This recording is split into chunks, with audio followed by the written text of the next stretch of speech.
Is up, everybody? Welcome to From Screen to Shelf. My name is Will, joined here by Nick once again. They couldn't get rid of me, dude. They keep trying. I just keep barging into the studio, and they can't get rid of me.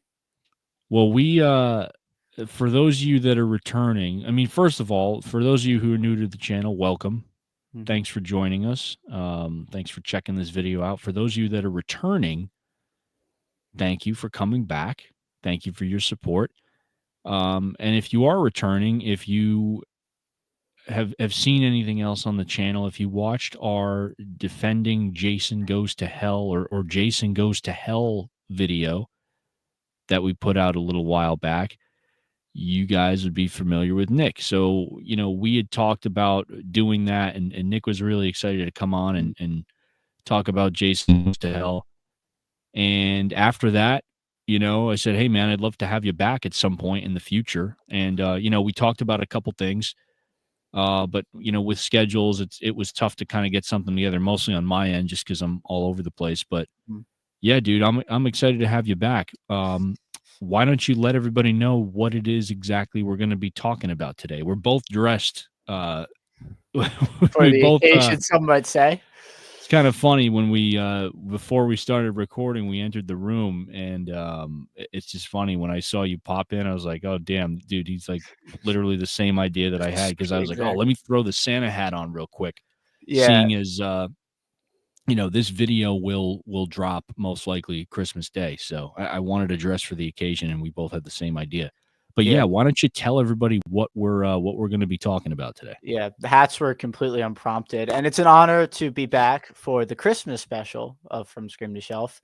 If you've seen the Jason Goes to Hell video, you know what types of opinions I have, so we're bringing those back.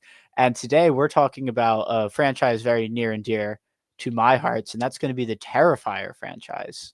All three of them, and some of the short films and weird little prequel movies that came out before the first one. Yeah, so we figured we'd talk about the Terrifier franchise. Seeing as it's honestly, in my opinion, it's one of the biggest franchises in horror right now. And that's kind of been it's been such a weird thing to see kind of unfold, if I may. Especially with like in terms of like I guess you could say like the general horror, pop culture realm or zeitgeist, so to speak. It's just really funny to see how Art the Clown and Terrifier has become, I don't want to say like a household name, but it's pretty popular for, depending on how you want to look at it. It's just really funny that, I got friends that have kids, that are like 5, 6, 7 years old, and their kids are dressing up as Art the Clown for Halloween, yet they haven't seen the movies I because of how wouldn't. gory and Yeah, violent they are. I So it's would just not a show weird. 5-year-old these. Yeah, but it's in an interesting place because although, you got these young kids that want to dress up as Art the Clown, they haven't necessarily seen the movies, but they know of the character. So obviously, they're doing something right, with this franchise. And I think it's at the point where it's kind of developed its fan base, but it's also kind of, raised a lot of eyebrows. So I think it's a good time to kind of talk about where it started, how it came to be what it is now, and we'll even maybe get into where we think it's going to go from here. But Nick, I want you to kind of talk about the origins of Art the Clown and how Damien Leone, gave us the character that we know today, and pretty much let's go back in time. Let's go back to like the early. I want to say I was going to say the early 2010s, like 2010 or 2011, but I think it goes back even farther than that, Right. Yeah. to like 2008 or 2009. So why don't you kind of take us back, and we'll kind of touch on the short film and the anthology that featured Art the Clown before we get into the first movie. Yeah, I think it's interesting just like to sort of get into this with Art the Clown and Terrifier. I think being such a product of the 2020s, how far back this character stretches that most people I don't think know about. Like most people know that the first movie came out a while ago, but this yeah, like you said, this started in 2008 with a short film called The Ninth Circle by Damien Leone, and this was about a 11-minute short film, and it featured Art the Clown, but Art was not, like, the main character of this short. He sort of was in the beginning, and he's like it sort of is like there's this lady in a subway, and Art is also in this subway train, and he's doing his little thing, and it gets sort of progressively weirder and weirder, and then Art abducts her and then brings her to a cult where she gets, like, assaulted by Satan. So Art is really not a huge player in this first short film, The Ninth Circle, but when this was on YouTube in I want to say 2008, a lot of people took notice of the character of Art the Clown because it was such an interesting character. You know, this sort of mimey type of person, but who's very silent. Like he doesn't speak, and that was sort of what most people took notice of with this first short film. And so Damien, then I want to say in 2011? That sounds right to me.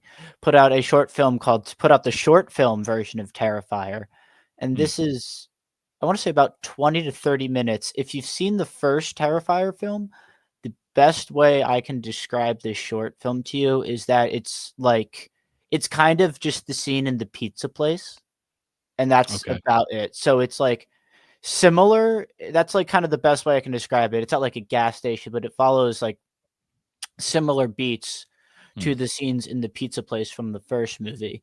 And again, people took notice of this. This short film Terrifier was pretty graphic for the time. Obviously, it pales in comparison to what would come later with this franchise.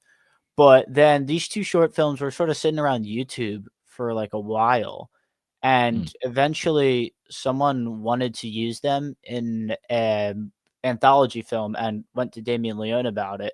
And I'm mm, not like sure how it like fell, but Damien Leone ended up being the one to direct this movie.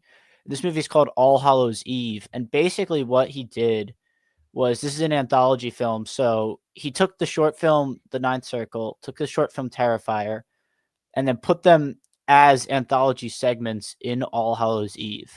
So if you've seen All Hallows Eve, you've seen these two short films. They're the first and last segment of the movie. He then mm, filmed like a middle segment that doesn't have Art the Clown in it, and it's about like aliens. And then he filmed sort of the wraparound portion for All Hallows Eve. And so that's this movie sort of follows like this babysitter finds this like weird cryptic tapes in her like I guess the kid she's babysitting's like little candy bags. It obviously, takes place on Halloween, and she's watching the tapes, and like in between all of that, like in between the segments, like weird stuff sort of happening. And then the film sort of ends with Art the Clown sort of coming out of the TV screen and into the real world mm. and doing his Art the Clown, thing there. So that's kind of briefly the origins of the Art the Clown character. Notably, the biggest difference is that Art the Clown is not actually played by David Howard Thornton in these original entries. I actually don't Mm, know who he's played by, but the art is very different. He's still like you can see the art that like we, eventually would get, but he's a lot more muted. He's not as like pantomimey as David is in the later films. And I guess yeah, they're also not very good. Is kind mm, of the other interesting thing about this. All Hallows Eve is not a great movie. Like it's I don't know, like, all the acting is pretty bad. Like, I really do hate to rag on what's essentially a student film, but, like, it's pretty tough to watch with how bad some of the acting is, and, some of mm, the effects aren't great. There's still some like I said, there's still some good practical gore effects in this, but beyond that, I mean, there's really not much worth watching mm. in these sort of short films and this, All Hallows Eve unless you, like, wanna see where it started from. I was also informed that there's an All Hallows Eve 2, but it does not have Art the Clown in it, so I have not seen it. But apparently Yeah, it appears they made, Yeah, it appears they made sequels Mhm. to that initial film, Yeah, which is interesting, but I guess they wanted to sort of make that a franchise with, like, mm, recurring characters, like, I think the second one is, like, a pumpkin guy. Like I said, I haven't seen it, but I've seen the cover. mm, But Art the Clown was sort of like what most people paid attention to in these movies because he was just yeah, such this unique, like, idea for a character, and we hadn't really had a big slasher become a huge sort of, like, icon, since pretty much Ghostface in the '90s. I guess you can throw Jigsaw, but I don't consider Saw no, they're not really slashers, they're more of their own little thing. But, yeah, like, people were paying attention to Art the Clown because it was like, "Oh, this he's like a silent Freddy Krueger," is how mm, I've heard Damien describe what he wants to do with Art the Clown in interviews. So, yeah, yeah. people took note of the films, All Hallows Eve, the short films, and then, yeah, 3 years later, we get the first Terrifier. So that's sort of crash course on, like, the rough beginnings of this franchise. Yeah. Yeah, thanks for kinda going into that, and as I said, and I said this before we started, I don't have much knowledge of, like, The Ninth Circle and the Mhm, original, like, Terrifier short film. I read a little bit about All Hallows Eve and how that kinda came to be, and you have kind of alluded to that as well, that that wasn't necessarily Damien Leone's project. It was, I forget the gentleman that produced that film, but you know, he obviously saw Damien Leone's work on YouTube with the Terrifier short and reached out to him to be a part of All Hallows Eve. And from what I remember reading, Damien Leone was pretty much like, okay, if I'm going to do this, I want more creative control. I want to be able to mhm. direct it and you know help with the writing, which I guess he ended up getting. He He kinda ended ended up up allowing him to do yeah, that, so which is kinda cool. So, mhm. you know, it's kinda interesting to see it. So it's like the Ninth Circle and the Terrifier short and All Hallows Eve. This is him kind of, I guess we can say maybe because as you said, it's not like those films are perfect films, you know, No. they are what they are, but it's kind of like, I kinda see that as him kinda working out the kinks and kinda Mm, getting and just kind of fleshing out what it is that he wants with the character and kind of molding who he is as a filmmaker, leading up to the first Terrifier. yeah, But yeah, I mean, you if it could def wasn't for YouTube, you know, that mm, art might not have been a thing, you know, because good it wouldn't have been discovered that way. good on So, YouTube, but, yeah, you could definitely see in those early films, sort of like what would become Damien's, style of filmmaking. It's very grindhousey, very low mm, budget. Heavy emphasis on the practical effects because, Damien has said he's a horror fan and he's a fan of practical effects. So, he was a horror fan making horror movies for fans, which is, I mm, think, not to allude to later, is I think part of the reason these movies have become, as big as they are. But it's definitely jarring to go from, Terrifier 3, which had a pretty decent budget, to then go look at the Ninth Circle, which was made on a budget of like $100 and an iPhone camera. yeah. But yeah, Well, I'll tell you what, I'm definitely not gonna watch The Ninth Circle yeah, don't. because I'm not going back to, It's like I I'm said, gonna skip that one. I'm I not gonna wouldn't watch revisit any it. of them. I hate to Yeah, rag on a short film and indie film like that, but they're not great. And even I, who just when talking about these movies, it's just like the rosiest colored glasses you could ever possibly imagine. mm, Knows that these movies, those early ones, aren't very good. yeah. Well, we kinda talked about yeah, so we talked about how this all got started and what the initial incarnation of Art the Clown was and where he started off, I guess, where we first saw him. So, I think it's time to I think we move on to the first movie. I think we talk about that. Unless there's anything else you wanna say about either The Ninth Circle or the Terrifier short from 2011 or All Hallows Eve. Yeah, not a huge amount there. Pretty much Okay. covered the little there is to cover about those. Cool. Yeah, and I'll be honest, like as I said, I haven't necessarily seen any of these. I've maybe seen some footage of All Hallows Eve. That's the one I'm like most familiar with because Mhm. that's when I first kind of realized that like Art the Clown was a thing. Even though he's obviously not the main focus of it. But yeah, let's move on to Terrifier. So let's talk about that. Did you want to open that up in terms of what what that was like? Because I know it kind of like crowdfunded. That's kind of how Damien Leone got it started in terms of raising money to get that going. So I don't know if you want to talk a little bit about that. Yeah, I mean, I'm not huge on like the between All Hallows Eve and how we got to Terrifier, but it Mm, was definitely crowdfunded. I think the budget was like $35,000.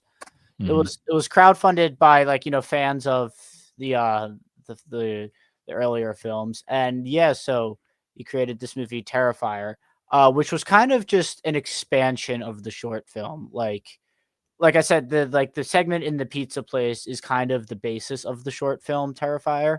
Yeah. So with the actual movie Terrifier, Damien kind of just expanded that premise to fit about an hour and a half runtime. A little bit throw a little bit more budget in there.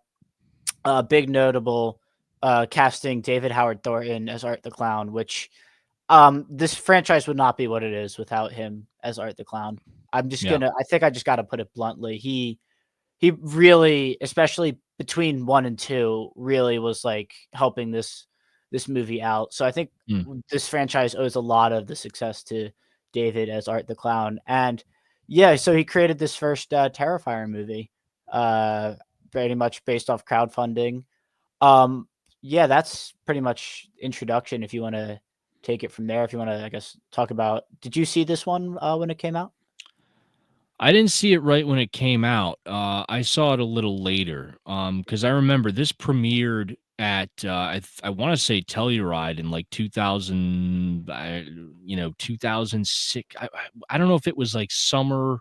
I feel like it was more like the fall of 2016, so probably like October, November of 2016. And then it later played at some other festivals like Fright Fest and stuff like that. Um, because I remember eventually watching it on I'm pretty sure I watched it on Shudder. That was actually, like, the Was first time that I had seen it. It was on Shudder. I Um, think it was on and Netflix too at one point. well, it was released I don't even think it was on home video until a couple years later. So it premiered in 2016 initially. That was, like, when the first screenings took place in the fall of that year. And then I don't remember it being on home video, I wanna say until at least the beginning of 2018, so, like, a Yeah, I year think that sounds almost like right. a year and a half later, we didn't really get it on home video. Um, and I remember there was a VHS of this that was actually put out in 2019. But yeah, as far as when I first saw it, I wanna say it was on streaming. I don't know if it was for sure on Shudder, but I remember seeing it somewhere and saying, "Oh, this is that guy that I saw before, the Art the Clown character. Let me check this out." Because as I said to you, I was slightly familiar with All Hallows Eve. I had seen his image pop up, somewhere on social media or on the internet at some point prior to watching the first Terrifier film. So that image of Art the Clown was kind of already floating around in my mind somewhere. And so when I remember seeing it on streaming, I said, "Okay, you know what? I'm gonna check this out because like there's something going on with this. This might be a thing." But yeah, just to touch on like David Howard Thornton, obviously we can talk more about his performances in these films, but he was unknown when he was cast as Art the Clown. And to answer your question, because you had asked about the actor, or we had mentioned the actor who had played Art the Clown previously, it was a gentleman by the name of Mike Gianelli. That's his name. That sound Mike yeah. Gianelli. Alright. Has he been in Um, anything else, or did he just kinda do this one and then that I don't know. I was gonna look him up on IMDb, but I didn't really pull it up. But he opted not to return. mm, He chose not to return for the role. I guess due to just not necessarily wanting to pursue acting any further. So for whatever Yeah. reason, he dropped out, and Art the Clown was recast to as well with we should say David Howard Thornton, and I guess he got the role by improvising a kill scene for Damien Leone, I and believe that's what happened, yeah. Damien Leone really liked it, and that was it. I mean, that was kind of history right there. Yeah, Um, it's interesting to think, like, what if the original actor had stayed with mm, Art the Clown for that first movie? Like, would these movies be as big as they are now? mm, Because I don't think they would be. I think David is sort of, what a lot of people latched onto about this first movie mm, when it came out because Art the Clown was such just, like, this interest like, such a unique character and like unique idea for a slasher. You know, he's silent, but he's funny, and he's mm, like taking like some sick form of pleasure in what he's doing, but not like talking to it. And I think that's what that and the gore of the first movie were mm, what were the I think the two big talking points about the yeah, original Terrifier. Because besides that, there's not a whole lot else in that original movie to really discuss at yeah, length. I mean, I love this franchise and I like that original movie, but it pretty much just is like a glorified effects reel. You watch it for, the kill scenes and for David as Art, and you sort of just kind of loosely pay attention to the connecting plot threads between all of that. yeah. Is sort of my take on the original. Yeah, I my take on it is not far from what you said. I mean, to be honest with you, I remember first watching this movie, and frankly, I mean, yeah, I was kind of impressed with some of the kills, which again, there's not obviously as many as the two later Mm. installments. But it was kind of it didn't really do much for me, and I've gone on record saying that, obviously that first film, and I think a lot of people feel this way, is that the first film just didn't really do anything for me, you know? Yeah, I It kind of was kinda just it was slow at times, it had some pacing issues, and I watched it again more recently because I'm pretty familiar with 2 and 3, having yeah. seen 3, obviously more recently, a couple months back, and 2, believe it or not, has kinda just stayed in my mind. It's, like, still pretty fresh in my mind even though it's been, a little while since I've seen it. But I wanted to watch 1 again because I said, "You know what? Maybe 1 is not as" I don't wanna use the word boring, but Mhm. that was Just my initial kinda takeaway it's from it. It slow. just didn't keep me engaged. So Yeah, like, so, I guess I have a sort of a weird history with this franchise in that, when Terrifier 1 came out on streaming, I was still, like, getting into horror. mm, So, I had, like, heard people talking about this movie on, like, the bus ride home from school and, like, talking about the scene where he saws the lady in half, and yeah. little me who was, like, just watching his first Halloweens and Friday the 13th was like, "I don't wanna watch that, ew." So, I Yeah, actually saw the second one first. okay. I jumped on the not to jump the gun to part 2, but I jumped on the part 2 train Yeah, when that was doing its thing, and I didn't see it in theaters, but when it came out on streaming, and then I watched part 1, like, the next night afterwards, and I said I liked it, when I watched it, but definitely watching it after 2 made me not like it as much because I was kinda just, like, on my phone for a lot of it, and then I'd look up when he was, like, violently mutilating someone to death, and I'd be like, "Alright, that's cool." Then yeah, I'd go back on my phone. And then I watched it recently this year in, prep for Terrifier 3, and have warmed up to the original film a bit, actually a yeah, little bit. I really what I like about this first one is that it's mean. This first mm, film feels, I think, out of the 3, because of the low budget, it feels the most grindhousey. It mm, feels and there's just, like, this really mean, like, streak that just runs through the movie. Like, I think this is Art the Clown is definitely the meanest in this movie, like, he mm, doesn't give a fuck. Like, remember when he just, like, they're building up this character, I forget her name, as this final girl, and then Art just, like, point blank shoots her.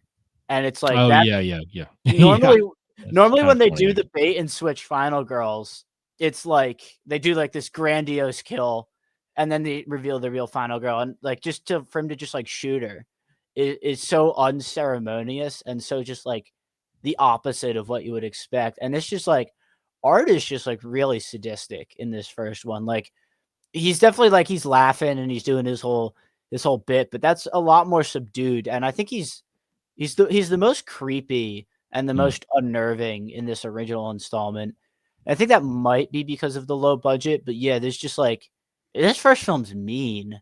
Like I yeah. noticed that on the rewatch. Like it doesn't Damien really just didn't give a fuck about anything. Like every character you see is gonna just die horribly within the Mm, next like 5-10 minutes. And like, obviously him cutting the girl in half was probably the biggest talking point of this movie because yeah. that type of practical effect to show that all on screen had like never really been done before in a horror movie.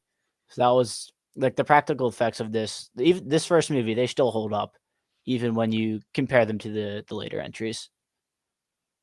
Yeah, I'd agree. I mean, I think that's really the biggest selling point for me anyway, is just the fact that for the limited budget, what they were able to do and how far they were able to stretch that. I mean, again, and keep in mind this movie when it came out, this was a limited release. This Mhm. wasn't a wide release. So I forget how much it grows. Probably like I don't think ultimately, I think it ended up being around a little under like 500,000, which for a movie of its size with its budget is still that's relatively pretty good. good. Yeah, I think But what I think the first film was necessary. I think it was a necessary, even though I know it doesn't have a lot of fans. I think it was necessary in order to get to two.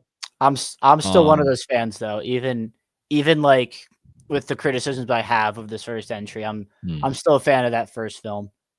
yeah.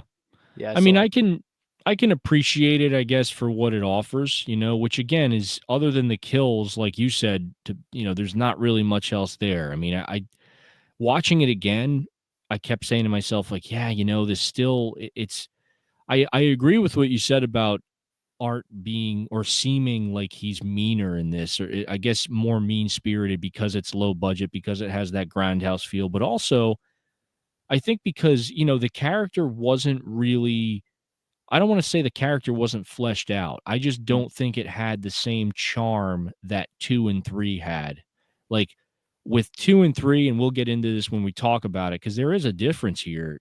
Art had more of, like, this funny charm to him, where it's like Yeah, you're definitely. kinda in on the joke, Mhm. and it's almost like a wink, wink, like, "Okay, we know that this is ridiculous," and, like, there's a little bit of play. There's Yeah. a little bit of playfulness there.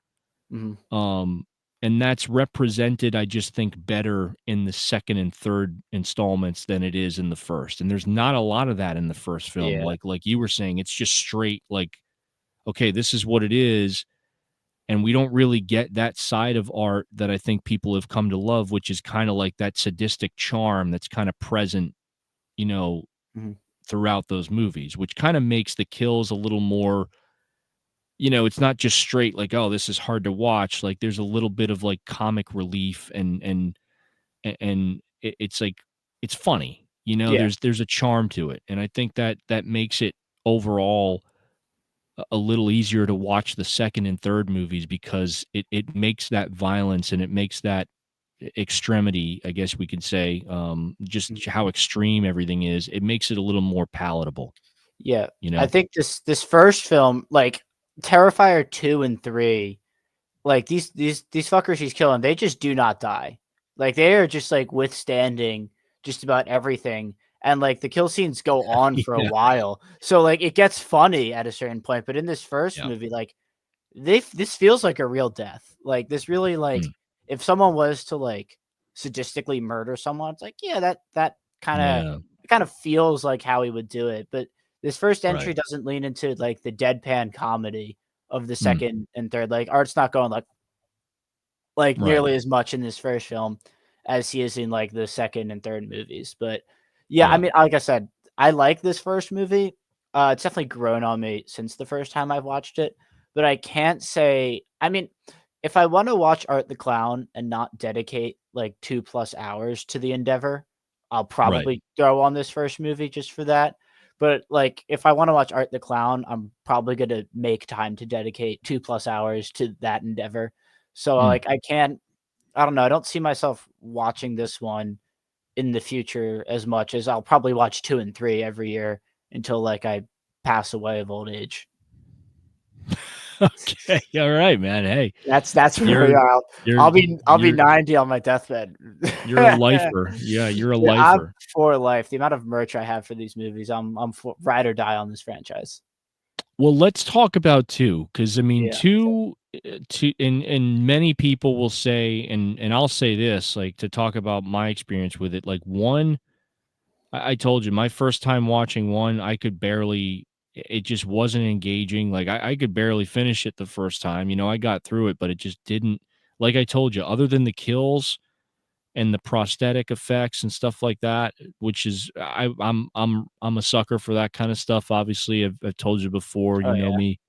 I love that kind of stuff. I love that these movies are kind of like a showcase for that. So that's always something that I'm gonna support and something that I will appreciate no matter what.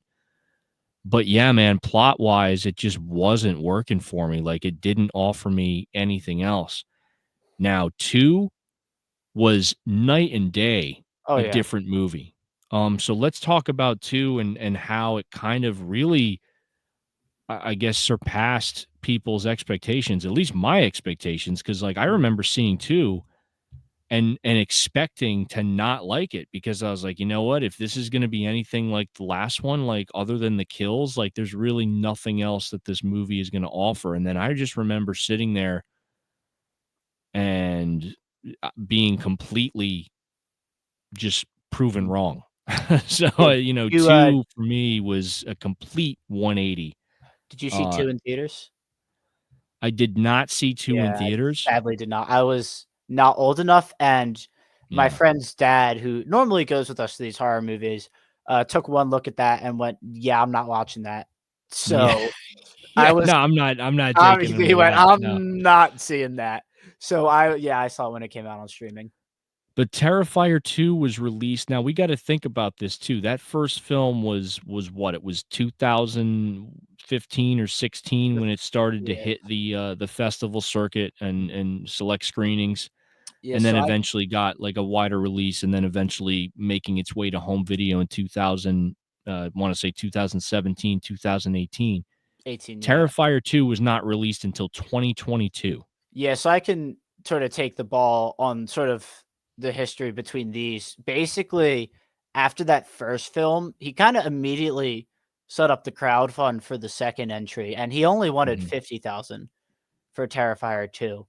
mhm. And then, COVID happened in betwixt, 2018 and 2022, so that sorta pumped the brakes on this sort of project. But what was happening was people kept donating, and he wanted 50,000, and I believe he ended up with 250,000, which is a big difference in terms of money for making a movie. Now, granted, in terms of, like, wider movie making, that's still pretty low budget, but, like, with what he wanted, what he got, and compared to the first movie, that's just a night and day difference.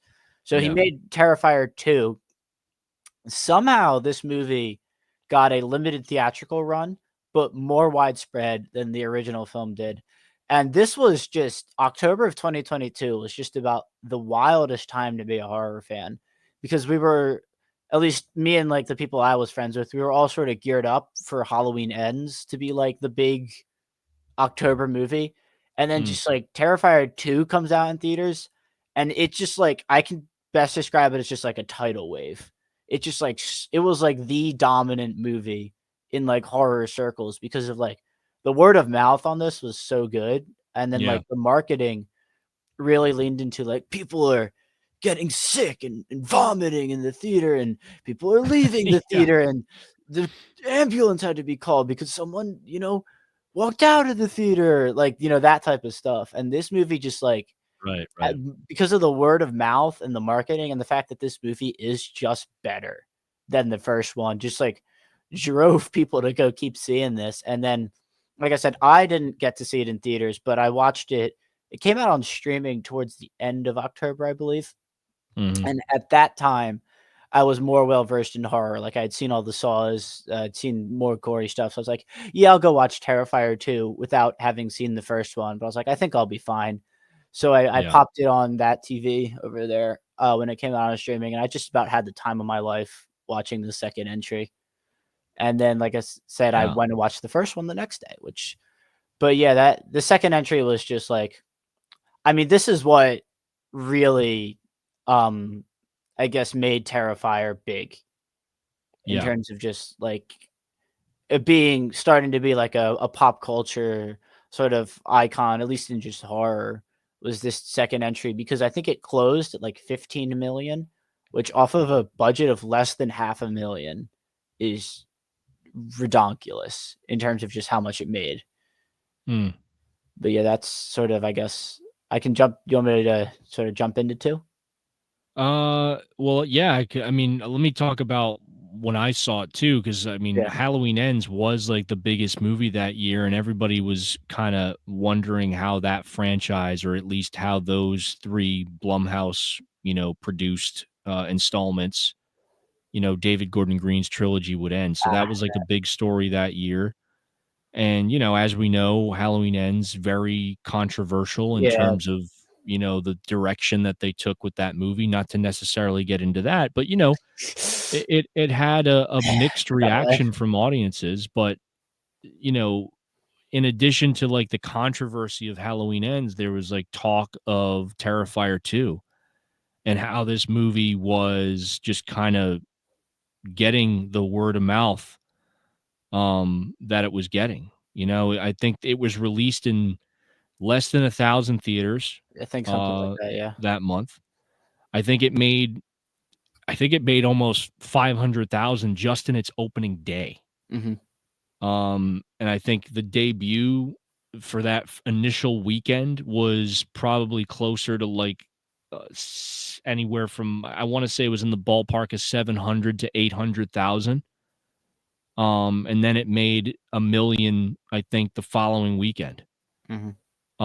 So that kind of really, and then I don't think people give it enough credit because again, like the big story was Halloween Ends, and I think I don't know if Halloween Ends necessarily took away some of the press from Terrifier 2 because the big thing with Halloween Ends was how controversial it was because of the way that they chose to frame that narrative and who they chose to base most of that movie on.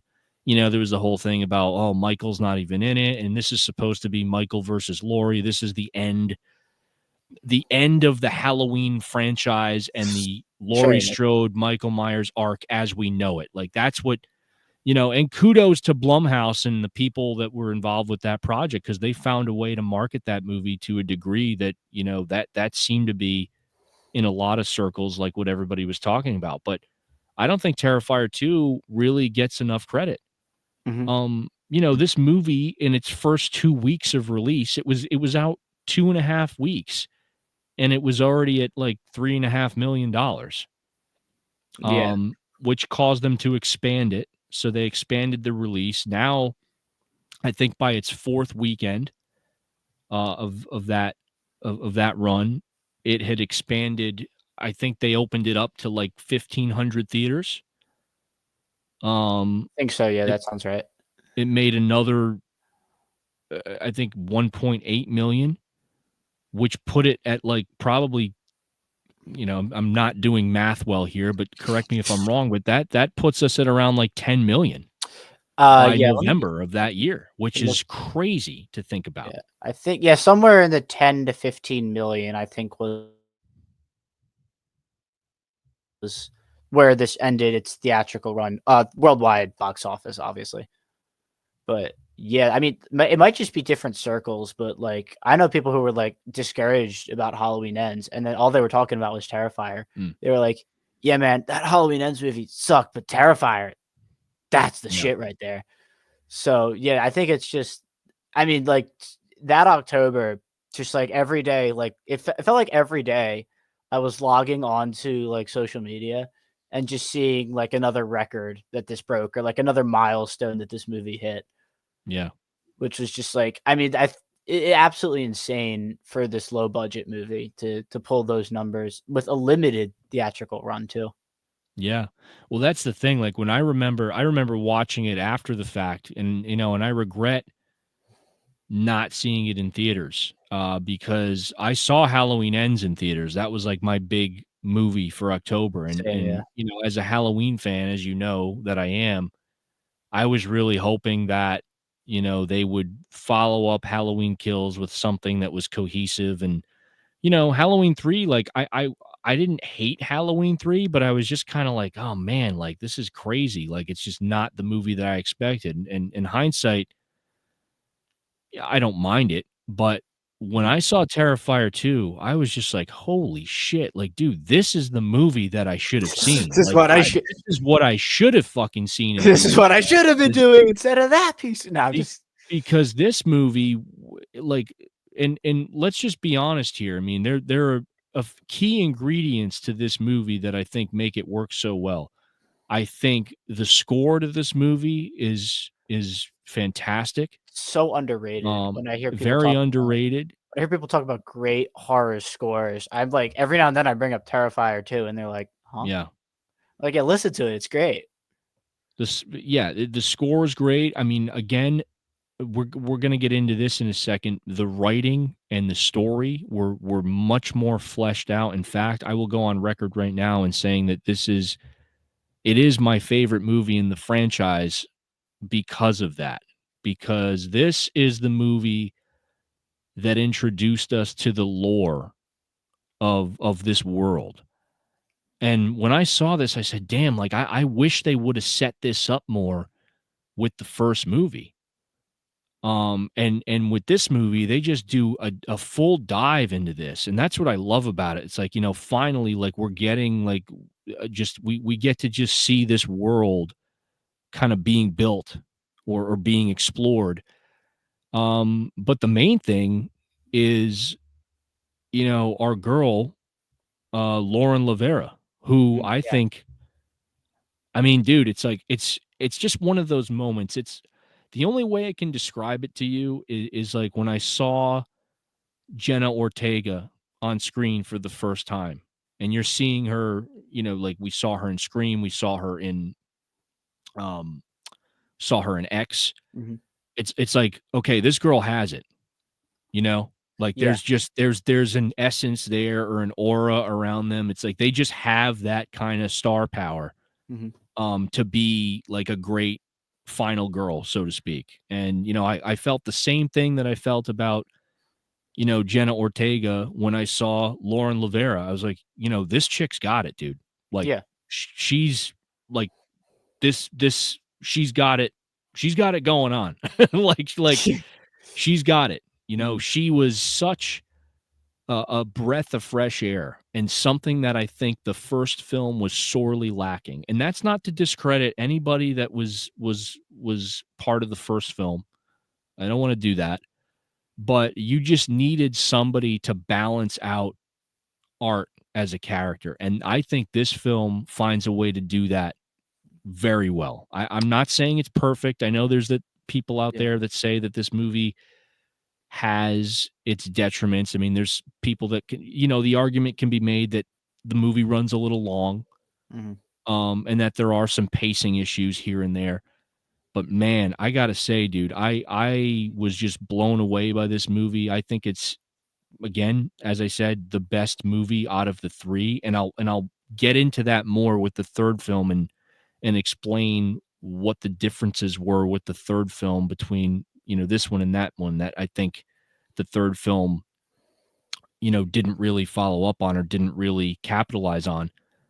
But yeah, man, this movie had it. Like it just the score, the writing, and the plot were so much more. The story was so much more fleshed out, which is what I loved, and that's what I wanted, man. I wanted this movie to deliver the really good kills and just the insane practical effects that I was hoping for, but also at the same time have like a well written, at least a solid, decent narrative to go alongside that. And this movie provided that. Yeah, And it also gave us somebody to root for, uh, as an antithesis to Art the Clown, which is what I love. So yeah. Sort of jumping on your point with Sienna, definitely I think was one of the big reasons that this movie is so much more loved than the first one, is that Sienna's that great final girl for Art to bounce off of, because in the first movie they kill off the final girl they were developing like mm, towards the end, and then you're stuck with someone else. But Sienna is just like this headstrong character. I think the angel outfit is like such a unique like sort of get up for like a any character in a horror movie to really wear, because normally the final girl characters are just like in like regular clothes, but the fact that she was dressed in like this angelic Halloween costume was just very unique.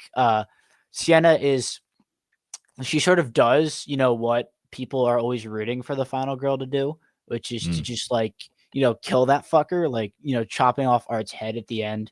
I know I was like, yes, get that fucker. I was really yeah, happy when she did that, because you're always like they always just like don't check to make sure the killer's dead, and Sienna just like is like, no, fuck you. And I think that is a huge reason I think that the second film is so popular. Like I said, the story, it's not like the greatest thing ever. Obviously, I'm not saying that, but for what it is, it's really good. You get sort of your first little sprinklings, your little tidbits of the lore from this franchise. You get the mysteries, sort of the initial questions being asked for the third and fourth movies of like who's like Sienna's father, what's her connection to the Art the Clown, if there is one, why Art's got he's seemingly supernatural now, what wasn't really in the first one, what's going right. on there, what's like this, it sort of sets up the like the angels and demons sort of, I say, motif that these movies will be having. Yeah, And like good I and said, evil. good Yeah, and evil. This movie's got crazy kills. I think the bedroom kill is still the most just they didn't top it in 3 they as did not. I They don't did think they not. did. I'm glad you said that I don't think they because I was topped it gonna in ask you that. 3. Yeah, I mean, I love the chainsaw kill in 3, but I don't think that was topping. They're gonna have to work real hard with 4 to top the bedroom kill in 2, because Yeah. that was just on another level of just nothing. I was just sitting back on my bed just like, "What the fuck is Yeah, happening?" and that's the thing with, like, the kills in 3, I felt like they were trying to, like, top that scene, but as crazy as they were in 3, and again, we can kinda go through we can talk. Well, I don't know what your favorite kill is in the second one, but yeah, that bedroom scene just to this day, like, when I think about it, it still makes me uncomfortable. It's just like it just keeps It's going just and really bad. going. I To answer your And, I question, mean my favorite kill in the first one, I think it's a kind of an unpopular pick, but it's the opening kill with, yeah. the coroner where he gets, like, the little itty bitty tiny hammer. Well, I like that one too. He's just Yeah. wailing away on the dude, Yeah, and then yeah, yeah, he's yeah, like and then he's so happy. I think that one just had me dying. That one sets the tone. Um, I know you said 2 was your favorite, and I think this is where we're gonna clash, because 3 is my favorite. yeah. And, I Do you wanna go on to 3, or is there anything else we wanna touch on 2 before yeah, we get into 3? I'm gonna touch on some stuff I didn't like about 2, as much Okay. as I hate to rain on the parade. I No, am let's do it. Let's hear it. I love it. I definitely agree with the length, more so the pacing comments about this movie. Yeah. It used to not bother me, but on the most recent rewatch, I really felt that some scenes drag a Mm, little too long. Like the party scene kinda takes a while to get going. There's, mm, like, a whole scene of Jonathan in the school with, like, the dead rat. It's like, "Alright, I don't did this really need to be in here?" I think, like, the clown cafe scene, it's setting up this important thing, but, like, it didn't need a whole 3-minute song before stuff started happening. mm, Um, this is a problem I also have at 3. I don't like Jonathan. No disrespect to the actor. I don't know if it's the way he's written or mhm. the way, Elliot chose to play the character, and no disrespect, but he comes off as really whiny. I've just never liked him. in any of these movies, and I think this movie does get a bit too silly at times. I did Mm. like the, sort of the mean streak of the first one, and I feel like this one, the kills they drag on just a bit too much, and it's like, "Alright, how are you still alive?" And, like, Art, I feel like, is definitely more silly. He's a lot more he's dancing around the screen a little bit. He's clearly having a bit more of a fun time in this one, which, like, sorta I don't know, it feels less mean, like, he feels less brutal in this entry, and I feel like that's because this is where they're introducing the fact that Art is gonna also be balanced with just, like, straight up deadpan comedic scenes. Like, Yeah. the scene in the store with the glasses, like, is such a Oh, yeah. change from the first Yeah. movie. Like, it works, and I think David sells it, and I laugh my ass off at that scene every time because it's hilarious. But I feel like, initially, like, it's sort of getting used to, okay, they're clearly taking this more silly, and that to me, like, didn't really work as well in Mm. this one, the overly comedic tone. But those are all sort of minor gripes. I think this movie is Yeah. great. Absolutely, absolutely love it. This is sort of the film that, I mean, I got the Terrifier 2 shirt on right now. So this is the you got the I love that poster art, man, with him Yeah. with, like, the red. I think that art is sick. Yeah, shout out to Gabe because he sent me this for Mhm. Christmas. So I appreciate you, brother, and thank you for sending me this because I was stoked to see this. And I mean, the video doesn't do it justice. This Yeah, pops, man. This artwork, that and that I can see dude, it. I agree with that, man. I love the poster art for this movie. Like Mhm. again, I just think the visual aesthetic of this movie is much more enticing. Yeah. It's a much better film. I mean, obviously the budget was bigger, so it looks better. It looks like it's a lot, better produced. Um, Yeah. yeah, I mean, I agree with the pacing stuff. I Mhm. agree with the pacing stuff. I agree with certain scenes dragging on at times. Like I feel like they definitely could have trimmed a decent amount of time off of this movie. Yeah, Which they who coulda knows? I mean, it might have been more digestible if they made it, a little again, long run times can be a thing. mhm. I think they coulda cut it Nowadays to it's 2 hours. yeah, if they had it around 2, I Mhm. think it'd be fine. Yeah.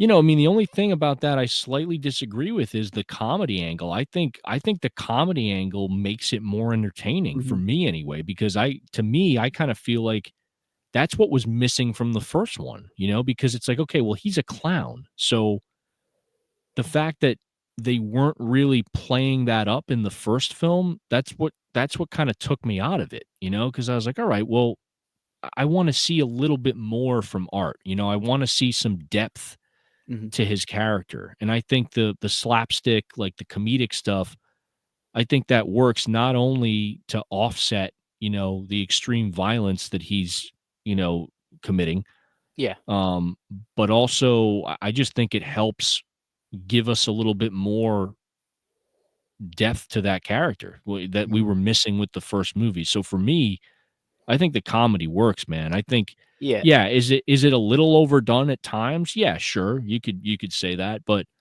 I think for the most part, not only does it make the movie more digestible, and it's like I don't think we're meant to take these movies completely Oh, no. serious, No, right? no, I not at all, think with the not at all. first film, that argument can be made where it's like it's almost like because of the tone of that movie, it's like you kind of have the feeling like, yeah, this is a mean-spirited film.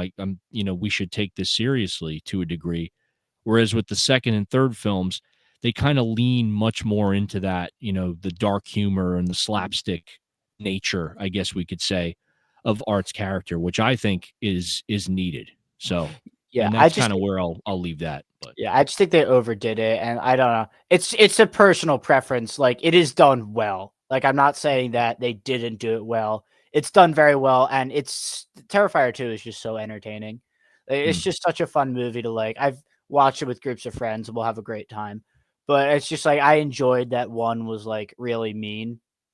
mm, After I saw 1, I enjoyed, like, the mean streak in it, and I kinda wish it was a little more present in 2. I feel like they just overdid the comedy.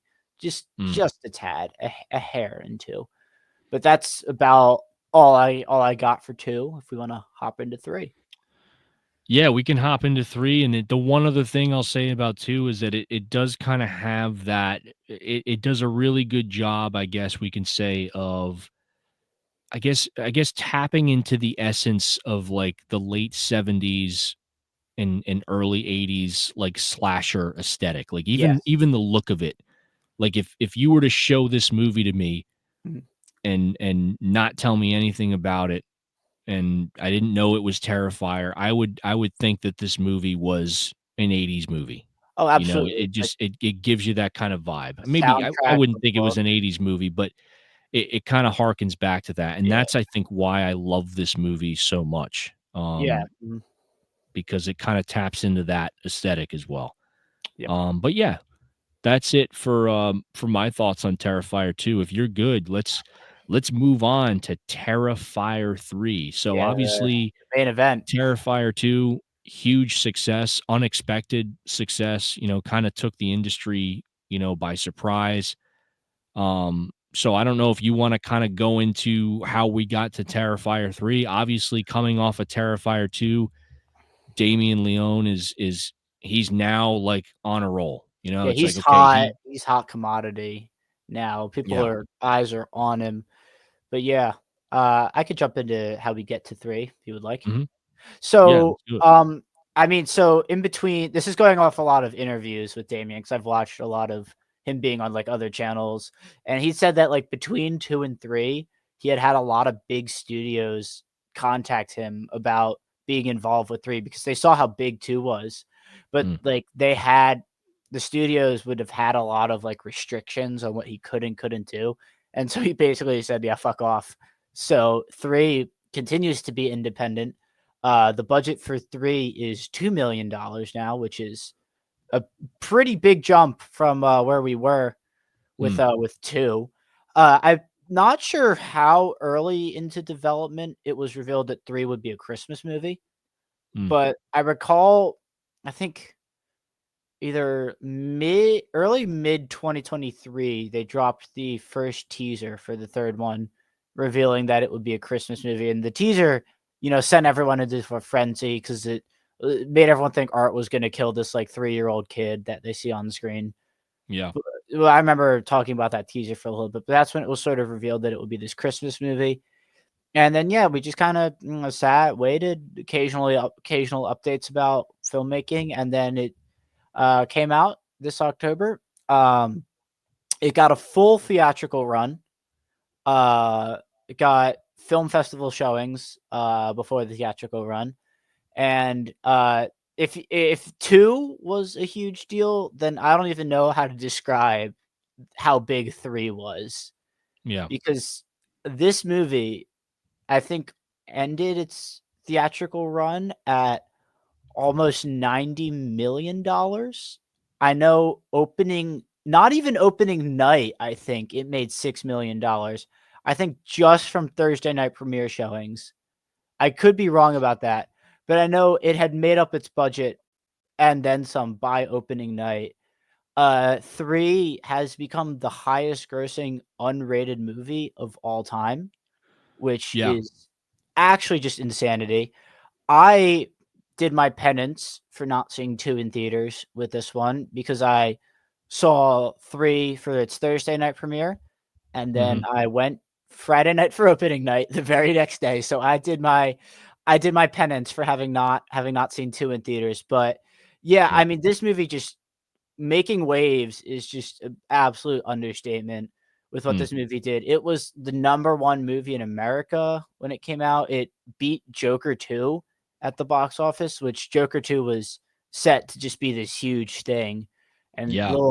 little Terrifier 3 comes along and just sort of just absolutely just deletes that at the box office. That's kind of all I have leading into Terrifier 3. It's sort of yeah, just like this movie was even more so this event than even the second one was. I think with this 3rd movie, really solidified Art as sort of a horror icon. Wouldn't quite put him up there with Freddy, Jason, or Michael yet, but like somewhere in like the Leatherface, Ghostface, Jigsaw type area, like that sort of Okay. second tier of horror icons. I definitely put Art up there. And yeah, now Terrifier, because of just how big the second movie, this third movie was, I Yeah. think Terrifier's maybe not quite a household name, but it's definitely in public knowledge of these movies. I saw the freaking Spirit Halloween had Art the Clown animatronics this year, so Yeah, well, that's that kinda what that I says was. something. Yeah, go ahead. No, that's pretty much all I got. Yeah, I was just gonna say that's kinda what I was getting at with, like, it kinda breaking into, I guess you could say, like, the horror or, like, the mainstream consciousness, so to speak, of the character. Like, just having people be aware of who this character is, even if they've not necessarily seen the movie. I mean, it's kinda hard to ignore, you know? Yeah. And to comment on the budget, yeah, the budget for this movie was 2,000,000, which, Terrifier 2's budget was 250,000, as you said, but even for a movie, even for a budget of 2,000,000, that is still, like, incredibly low Oh, yeah. In terms of by modern Hollywood filmmaking like standards, dropping let's put it that 300 way. million on movies, yeah, that's still so low. Yeah. So that's still, that's considered, and based on the run that this was released on October 11th, 2024. I should say I also saw this in theaters, but like I was with you on Mhm. that. I said, you know what? I'm not gonna not see this one in theaters. I have to see it, even if I'm not sure if I'm gonna like it as much as the last one. I'm Oh, gonna yeah. go and support it and give it a shot. Um, so I did see it in theaters. But yeah, I mean, in this movie, the opening weekend, I should say, was widely successful. Oh, yeah. Um, I think in the opening weekend, it was projected to gross, I want to say anywhere from 12 to 18 million. It made 8.2 million on its first day, Yeah. There you including go. like 2 million from previews because, they have like the Thursday night early showings. I was there. And it topped the it beat the projected uh numbers. So it debuted at 18.9 million, topping the box office for that weekend. Um, I mean, and we got to think about it. Like you mentioned the thing with the Joker, like I don't think people like fully understand that. Like Joker was supposed to be like Folie à Deux was supposed to be this big follow up to the original film, or the first film, I should say. And the first Joker was a huge success. Oh, it's a billion. Um, It's a billion, right? The first what's that? Joker? The first Joker was a billion-dollar movie, right? In terms of what it grossed?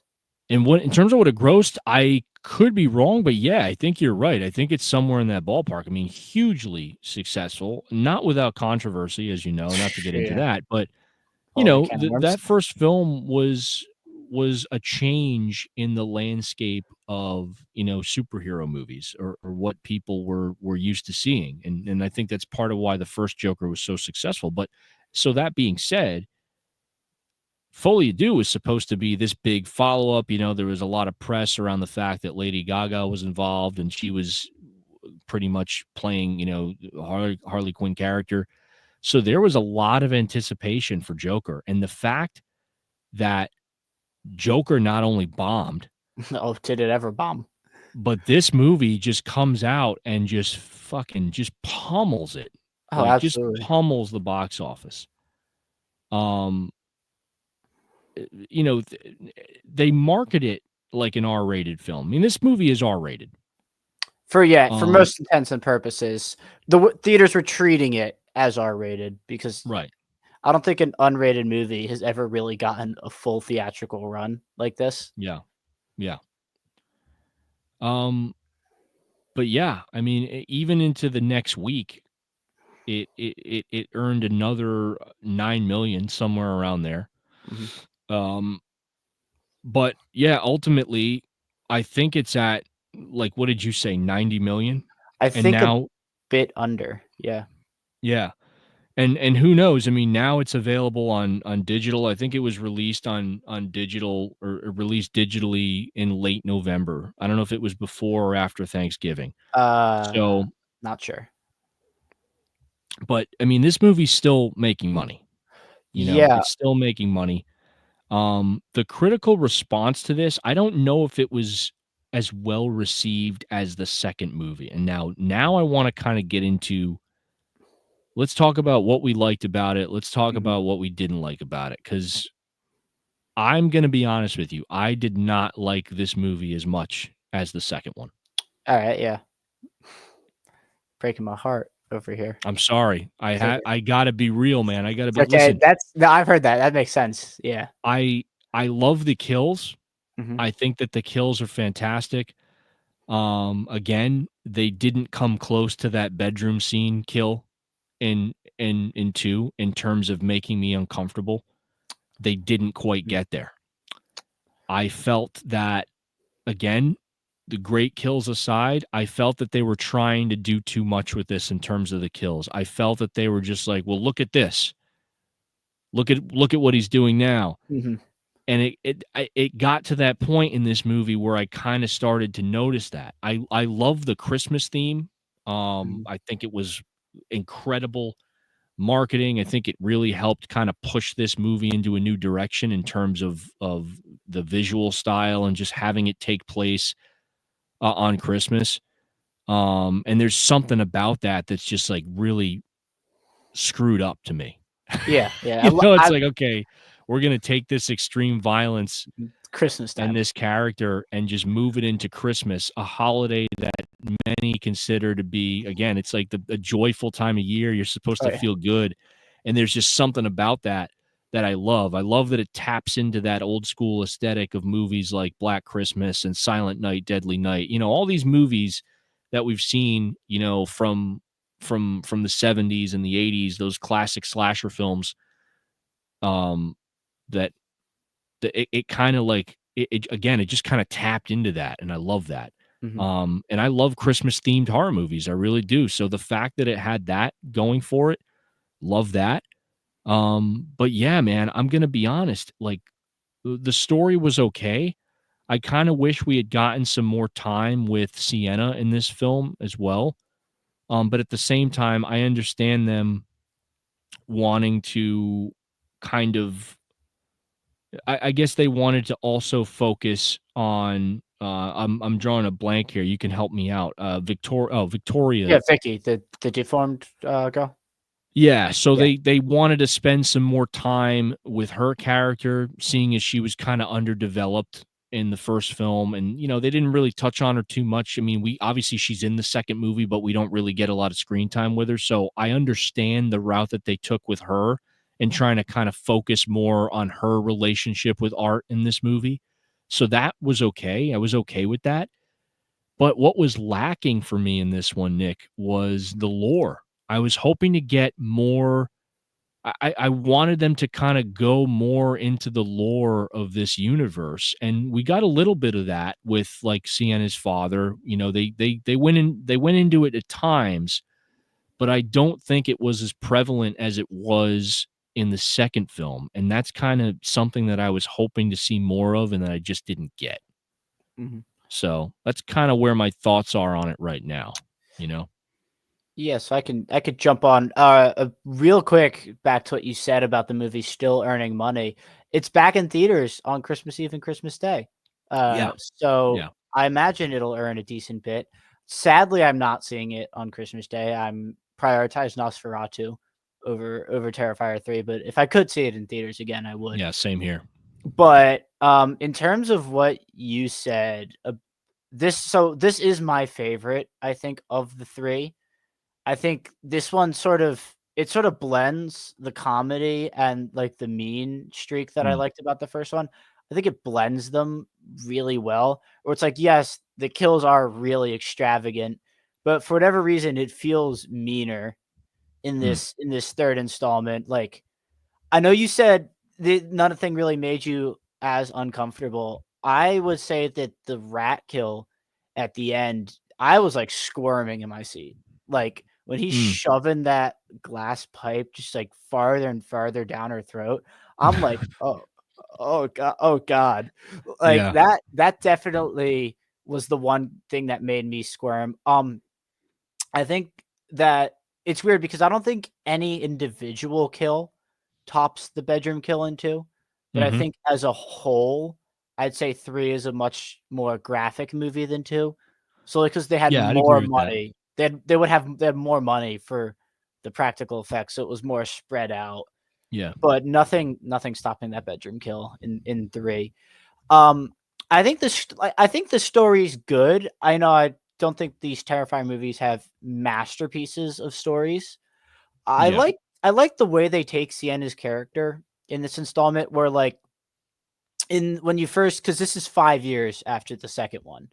Right. So, when you first see her, she seems reasonably well put together, and then Mm. as, like, more stuff starts happening, you see her, like, slowly start breaking down more and more as, like, Art the Clown slowly kinda ends up back into her life. I think that was a fun direction to take it. I kinda wish, like, even though I didn't like Jonathan in the second entry, that doesn't mean I didn't want him at all in the third movie. He's really not a huge player in this installment. Yeah.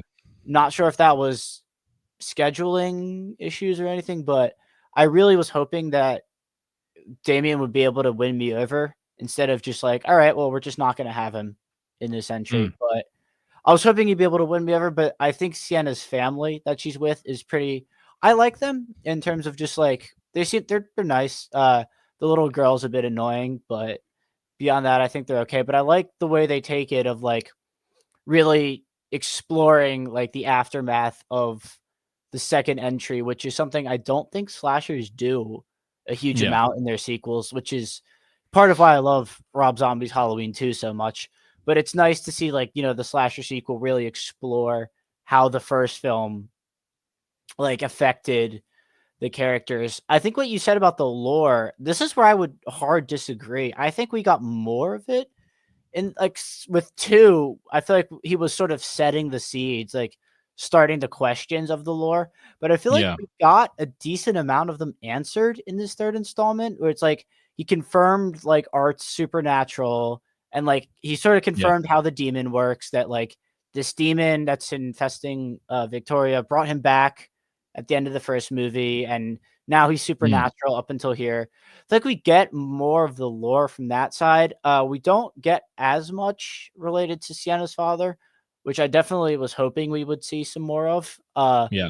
I feel like in terms of they really focused on Art's side of the lore. I think in this movie, Yeah.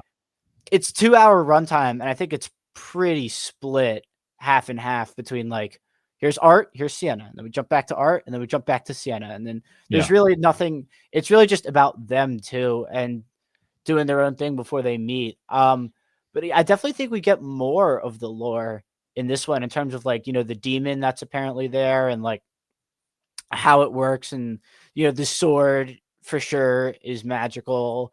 And I guess by extension, her like angel outfit also has some sort of magic powers. I feel Yeah. like they sort of expanded on it and they really confirmed that yes, this is like the direction that we'll be going with these. These will be getting, more supernatural. So if you don't Yeah. like it, like this might not, be for you. Um, Right. I really dig the third act in this one a lot. I think Mm. that's really when the Terrifier 3 becomes mean is in this third act because like it's both funny where like Art is like slapping Sienna like every time he walks by her and he's decorating the Christmas tree and he's standing there and he's all proud of himself. But I feel like then like it transitions to like what they're doing to this girl's mother and it's like, oh, that's really cruel. And Yeah. I think the Christmas theme is really well done. I think that was a great angle to take it. I feel like I Mm. now associate Art being in the Santa outfit a lot more than I do just like the regular outfit. The Yeah. third act's it's a lot of fun.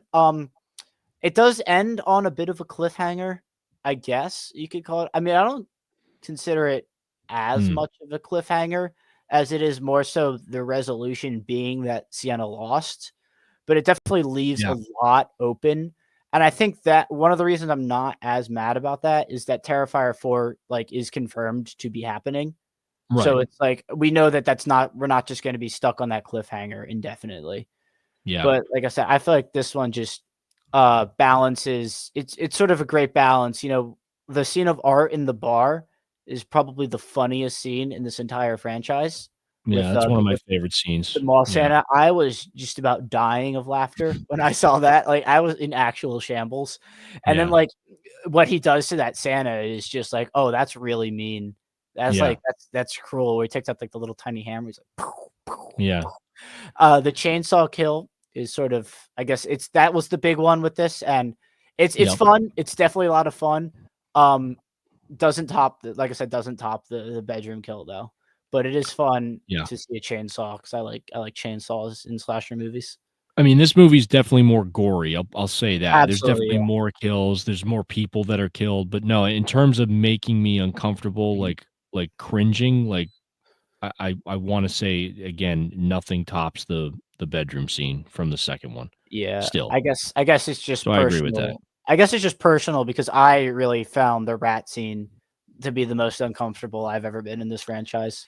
Yeah, it's funny. Like I really liked the mother, so I thought the mother of I that felt so girl, like bad. as a Like, I liked character. her, she was Well, that's nice. the thing though, I didn't feel as bad as I thought I was going to. Like, it still Mm, kinda bothered me, but I don't know, I maybe it's just funny how different things, like, get to different people, yeah, you know? Like, I think it just depends on what you're grossed out by and what character it's being done to, mhm. whatever the violence is or whatever is being perpetrated on that character, but, yeah, but no, the ending though, that's the other thing. I felt the 3rd act was I that's kinda where I felt it was lacking, and again, I understand that they had to make some creative choices with this movie, like, we get more of Sienna, we see more of the vulnerable side of her in this, like, in terms of the trauma that she's dealing with after the events of Terrifier 2.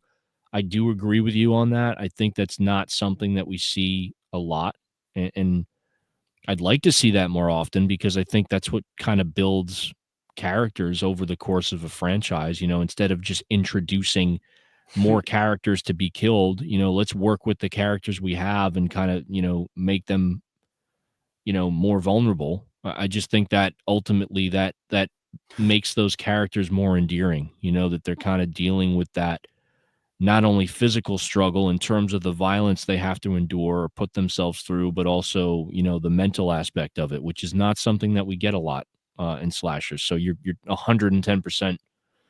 You hit the nail on the head with that one. But yeah, the other thing is as far as the way this movie ended, that's what I'm not necessarily big on. I understand that they're doing a fourth movie, and that's fine, but we've seen this happen with other horror films too. Not just horror films, but just other movies in general where it's like they kind of use this. I don't want to say it's a cop out because that I don't feel like I don't want to take anything away from this movie. I think overall it's still a pretty solid slasher movie, right? Yeah, But I've seen this with other movies where you don't really have that final confrontation that you're expecting. And I was kind of hoping that Sienna and Art were going to slug it out in this like they did in the second one. And now I get that, you can't just have every movie be the same or play out the same way.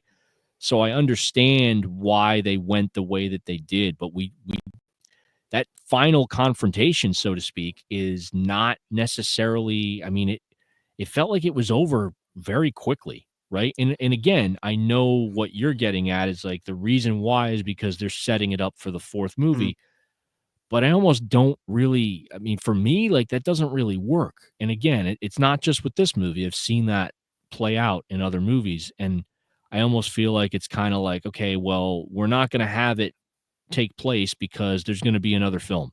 So you're yeah. just going to have to wait and see.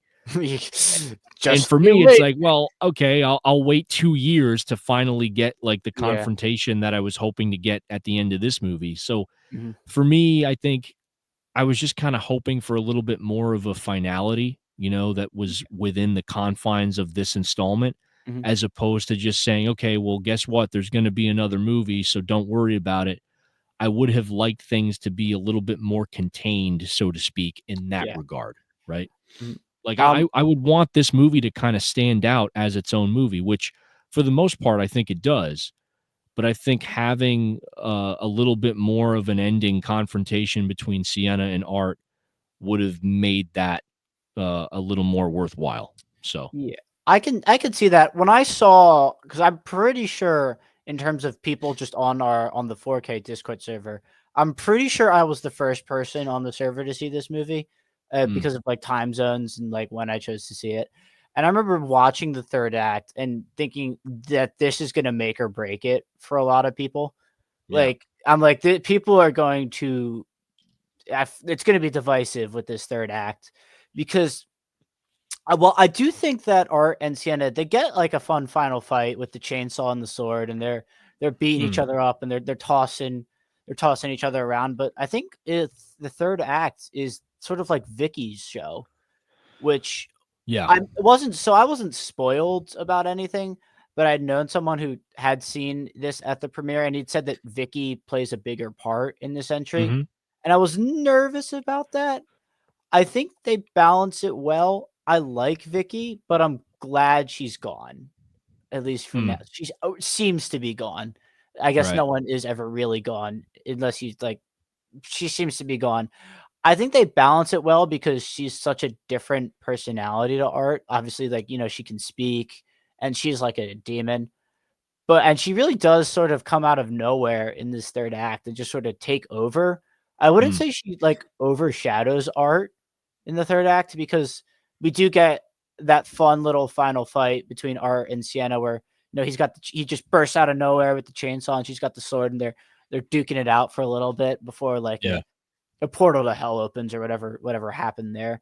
So I do see why, like you said, like people could have wanted some more finality. I think the final fight we got, I liked it, but I think it might also have been my superficial love of like chainsaw related duels in movies that like made Mm, me really like this final entry. I yeah. definitely, comparing it to their final fight in 2, I feel like that felt really a bit too drawn out. Like, it sorta Right. like they would fight and then, like, he would go away and she would, like, stumble about, and then he would pop up again, and I like that this one was, like, a more condensed, like, little fight. I think it did have a resolution, mainly being that, like, Sienna lost, Jonathan is apparently dead, which Right. I don't buy for like a second that he's dead because we didn't see it on screen. And Right. like Sienna's got to go, I guess, rescue her cousin from presumably the depths of hell in this next installment. But I do think it did have a resolution. I guess it's just like depends on if you liked it. I definitely did, but it sounds like you weren't as huge on it. Yeah, and I don't wanna say it didn't have a resolution, Mm. right? I just mean, I would have liked it to be a little bit more final in Yeah, I can see terms that. of being its own movie as opposed to kinda being like a build up for the next one, Yeah. and that's all. But again, even that, I mean, that's preference, I Yeah. just I like most of my movies to kinda begin and end as their own movies, and then, if they wanna tie into sequels, that's perfectly fine. I just think I don't know, I was just expecting a little bit more. So, but again, I mean, my expectations were slightly high because, again, coming off of the second movie, I loved it so much. Mhm. I was hoping that this one was gonna, step it up. And in many ways it did. Uh, but yeah, there were certain things about it that I just don't think I liked as much as I did the second movie. But then again, I'll revisit this in a year and maybe have a completely different opinion about it. Yeah. Probably if not next year, then leading up to the release of the fourth movie. We'll see next Um, Christmas what my thoughts on it are. yeah, right, right. Well, speaking of the fourth movie, though, like I think before we end, let's talk about Mhm. what we think they're gonna do with the next film, where they're gonna go with it. Like, where do you see this story going? I mean, I have no fucking idea, right? I mean, like, I had really no idea where it would be going in 3. Um, I mean, I guess so Art is human now. The demon is not maybe not been killed, but I guess vanquished would be the Yeah. word. So he's not supernatural as of the ending of 3. I guess I feel like the most likely thing would be that Sienna is gonna quite literally do a Jason and go to hell in the 4th installment. Um, But that's really about it. Davian's been kinda a little radio silent on, like, the specifics of this 4th installment. I don't Yeah, know if it's really entered pre-production, though, so that might be why we haven't heard much about it. right, Um, I'm definitely interested. I feel like something that these 3 Terrifier movies do is that they each really have their own identity. Like, they each, to me, are, like, different movies that, like, they all sorta connect together, like, the first one's, like, the low budget grindhouse one. The second movie's, like, this just, like, ultra slasher, like, gar throw everything in the at the wall, see what sticks. The third movie's, like, your Black Christmas, Silent Night, Deadly Night, mm, sort of, I guess, homage. So, these movies definitely, to me, all sort of have their own identity, and I would like him to keep that up in the 4th one. I've yeah. heard I've definitely heard people suggest that they should set these movies on different holidays. I don't know how I feel about that. I feel like that could end up just becoming a gimmick as opposed to, like, Right. actually, I mean, if they wanted to set this at a holiday, they could, but I'd prefer that not become a gimmick. Like, it didn't I feel like I a don't think gimmick. they could do yeah, I agree with that. I don't think they could do Christmas again. Like, I No, we wouldn't can't. want them to go back. No, Like, I absolutely I not. would want them to just stick I mean, what are they gonna do next? Easter? I mean, what else is I mean, there, it would be you know? funny to see Art have little Easter bunny, Yeah, I feel like, yeah, that could just that like, it didn't feel like a shtick, like a gimmick in the 3rd one because they really leaned into the Christmas thing, but I yeah. feel like if they try to do another holiday, it could definitely feel like a gimmick. So, Yeah, yeah, that I could mean, throw it off. That could throw it off, to for me, sure. right, my expectations are pretty high because to me, they caught the lightning in the bottle with Terrifier 2, and then they caught it again with the 3rd one. Mm, So, to me, my expectations are not through the roof because I understand, like, these are primarily independent, but it's fairly high for this 4th entry to deliver yeah, and to yeah, finally top the bedroom kill from 2 because 3 should have done it, and sadly it did not. yeah. Yeah, I mean, I'll say this, I'm definitely interested in what they're gonna do with 4, you know? I wasn't sold on this franchise, like, after 1, because when I heard they were doing a second one, I was like, I wasn't a fan of the first one. But yeah, 2, like I said, it to this day, it's still my favorite out of the 3. I mean, 3 comes close, but I just think 2 tops it off. Yeah. And again, that's mostly because it had, like, the '80s aesthetic to it that I really like, and that's more of a personal thing than it is like a technical thing that has to do with the film itself, you know?